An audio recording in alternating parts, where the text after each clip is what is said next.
9 minutes before 7. It takes a real trooper to get out into the cold, damp weather and gather oysters. But once you're cracking them open, the work is all worth it.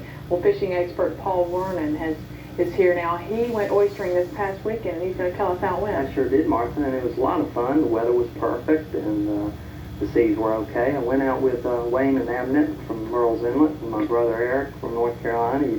He hadn't been oystering before in that area, and neither had I. But you do have to watch and make sure that there are areas that are posted for public oystering, and you are limited by law to 2 bushels per person, and it is called oystering in South Carolina, and it's a lot of fun. Oyster roasts are popular during the fall. This footage I took when we went down to the Winyah Bay area, off the Winyah Bay area, and we had a lot of fun. It was great, and Hank, our cameraman, sure did enjoy some of the oysters I brought to him, and it was great. It was one thing that I did notice, that there were quite a few people out there, and I guess what it is that during the New Year, a lot of South Carolinians like to have oysters.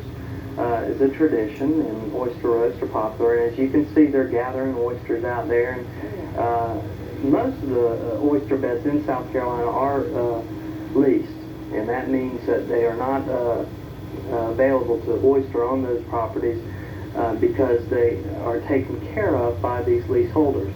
They bring in oysters to grow in there, and they take care of the beds. So they're real picky about people going into these areas, so you have to watch that out. And of course, the runoff and pollution of many of our areas make it almost impossible to get oysters now. And one area that I used to go to in Merle's Inlet is closed off because of the runoff and spill-off.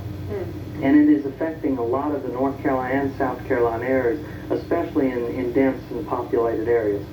So you have to watch out for that. As the areas are becoming more and more limited, how can you find out where you can go?